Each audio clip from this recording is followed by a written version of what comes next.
Bienvenidos a todos los seguidores del proyecto Cultura Tributaria en Negocios de Nueva Creación y de sus respectivas redes sociales. El día de hoy contamos con la participación del maestro Juan Antonio Guzmán Acosta, profesional con una amplia trayectoria en el ámbito contable, fiscal, financiero y directivo, tanto en el sector privado como en instituciones públicas y educativas. Es un honor tenerlo con nosotros. Muchas gracias por el honor es mío estar aquí contigo.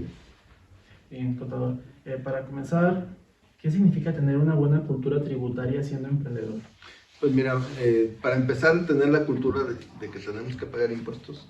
Solo hay dos cosas en esta vida que no puedes evitar. Una de ellas es los impuestos y la otra es la muerte. Esas son inherentes a la persona. Entonces debemos de tener la conciencia que tenemos la obligación constitucional, los mexicanos, de contribuir al gasto público para que el Estado, el gobierno, pues, tenga para cumplir sus funciones esenciales como la seguridad y todas las demás que tiene el gobierno, ¿no? Entonces, cuando tú decides emprender un negocio, pues de manera inherente debes de saber que tienes que cumplir con las obligaciones tributarias. Y precisamente, contador, muchas veces el desconocimiento de estas obligaciones causa que no se afilien hacia cosas como el SAT, que no se formalicen sus negocios. ¿Usted considera que es importante la educación desde niveles primaria, secundaria, educación financiera para que los emprendedores tengan mayor accesibilidad a estos temas? Fíjate que tocas un tema bien importante. Los mexicanos crecemos siempre con en la mente traemos el tema que es una cosa que se maneja vox populi, pues que se maneja en todos lados, de que no debemos de pagarlo menos porque los gobernantes luego hacen mal uso del dinero y crecemos siempre con ese lado negativo.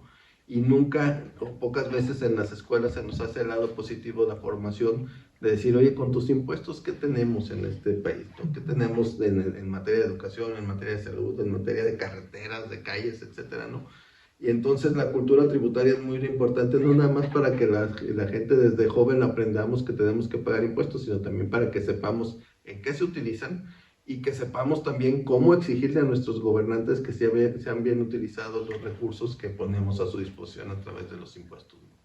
Y precisamente hablando de estas obligaciones, ¿qué consecuencias puede llegar a tener algún emprendedor, algún negocio que no cumple con esto?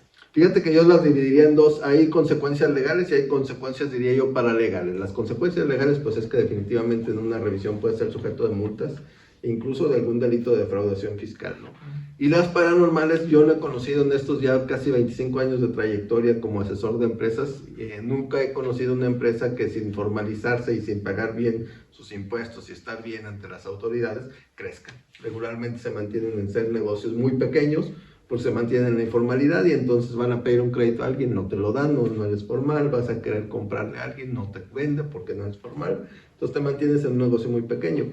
Cuando uno emprende un negocio, pues yo supondría que lo que quieres es que tu negocio crezca y que ganes mucho dinero. Si te mantienes sin estar formal, eso no va a pasar. Y como consejo contador de tanta experiencia que usted tiene, ¿qué práctica recomienda para evitar sanciones a los emprendedores que operan en la informalidad? Primero, pues, conocer bien cuáles son tus obligaciones tributarias. Fíjate que yo todavía me encuentro el día de hoy con muchos empresarios, sobre todo los microempresarios cuando emprenden, que saben muy bien de su negocio, saben muy bien lo que producen y a veces hasta saben muy bien su modelo de negocio, o sea, cómo generar dinero, pero desconocen el tema de qué obligaciones tienen jurídicamente, no nada más los impuestos, sino todas las demás. Y cuando tú eres empresario, como es el caso de muchos que decidimos ser empresarios a través de alguna práctica en particular, tienes que conocer qué regulaciones te aplican. Si no las conoces, pues en algún momento te va a atropellar esto. Por supuesto. Y yéndonos hacia preguntas un poco más técnicas, ¿qué debe de hacer primero un emprendedor al querer formalizar su negocio? ¿A dónde tiene que ir? ¿Qué tiene que consultar? Mira, lo primero que tiene que hacer es tener un plan de negocio. Ese es muy relevante porque el plan de negocio no nada más retrata cuál va a ser el modelo de negocio, sino retrata cuál va a ser la figura jurídica que vas a tener que utilizar para tu negocio. Y una vez que tienes la figura jurídica, entonces ya enmarcas en qué figura tributaria caes. Por ejemplo, si tú dentro de tu modelo de negocio está el que tienes que ser una sociedad anónima, promotora de inversión, porque tienes que captar ahorro para desarrollar un edificio que quieres vender, pues ya el ser una SAPI ya te definió que no puedes ser persona física, ¿no? Entonces, lo primero es ver tu modelo de negocio, tu plan de negocio, qué figura jurídica requiere y después eso enmarcarlo en una figura fiscal. Muy bien. Y platicándole, contador, Este proyecto también consta de una serie de conferencias. Ujú. En dichas conferencias, en una ocasión, una emprendedora nos comentaba que tenía problemas a la hora de facturar con su proveedor, Ujú. que no emitía en la factura los datos específicos del producto, ya sea Ujú. datos de RFC, método de pago. ¿Qué acciones puede tomar un emprendedor al que el proveedor no le emita estas especificaciones en Comprobantes en sus fiscales. comprobantes fiscales? Sí. Mira, básicamente son tres. Una de ellas, la que procede jurídicamente, es ir ante el SAT y denunciar al proveedor. Decirle no está queriendo emitir los comprobantes fiscales que yo requiero por la actividad que estoy teniendo con él. La otra que también es muy importante es tú como cliente pues tienes el derecho de comprarle a otro proveedor cuando ese proveedor no te da las cosas fiscalmente como debe ser.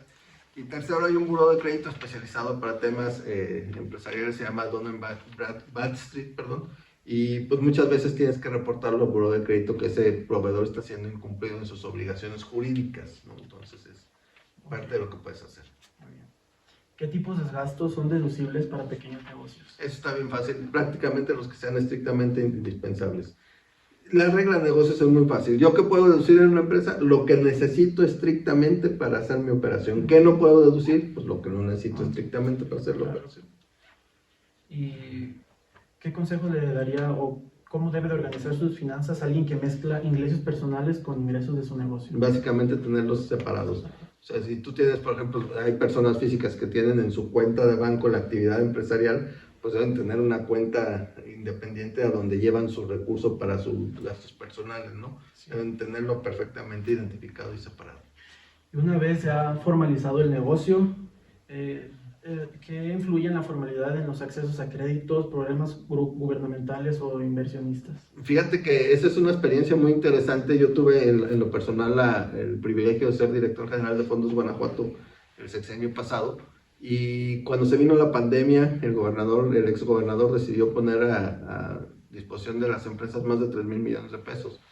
Nada más se pudieron colocar 1,800 millones. El resto no se colocó porque las empresas estaban en informalidad, porque no tenían estados financieros, porque no cumplían con todo lo que necesitas como actas debidamente registradas.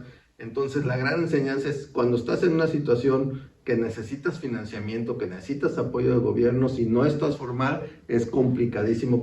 Sí te van a poder dar, como lo hace el día del gobierno del estado, que te dan una pequeña mesa, que te dan un pequeño carro de hot dogs, un pequeño carro de tacos, pero eso no sirve de mucho para un negocio. Y para finalizar, contador, ¿qué papel juega la ética profesional en precisamente el cumplimiento de una cultura tributaria, de obligaciones fiscales?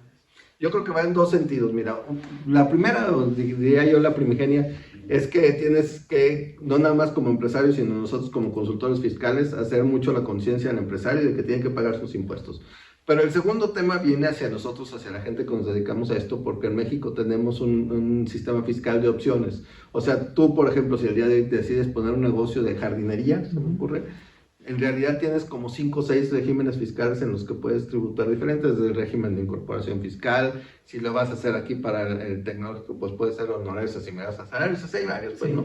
Entonces uno como asesor en esto tiene que tener el tema ético de poder asesorar de la mejor manera a tu cliente sin salirte de la ley. O sea, decirle, todo este es el abanico de opciones, por aquí nos podemos ir, es el que menor carga tributaria te da, pero sin salirte de la ley, ¿no? Que ese es el gran desafío. Sí. Bueno, pues muchísimas gracias por su Al tiempo, contrario, contador. muchas gracias. Sus respuestas y nos vemos en una siguiente entrevista. Cómo no, muchas gracias.